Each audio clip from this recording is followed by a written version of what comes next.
Peiwan and I, we talked for a couple of years before we ever decided to do this book. Mhm. And we were friends and we talked about the journey. That was all we ever talked about was philosophy and life and what we were trying to do and how no matter what, things needed to be meaningful.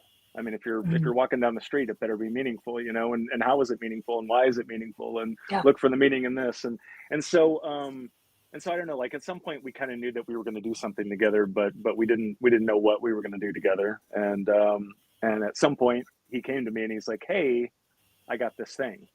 Mhm. And I was way too busy, didn't have the bandwidth for it, and I was secretly hoping that it wasn't the thing. And I'm like, but he brought it to me, and I'm like, okay, I'll take a look at it.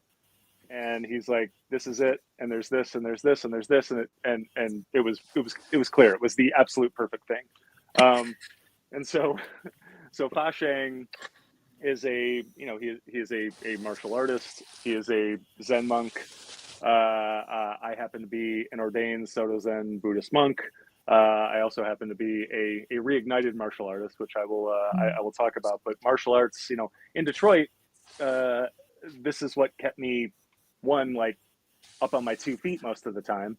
But it Mhm. was what kept me out of trouble. It was what gave meaning to my life when I was a kid. Was Mhm. going to Tang Sudo and Aikido classes, and then wrestling and fencing and all these things. But I was living this martial life back then. It was what gave my life meaning.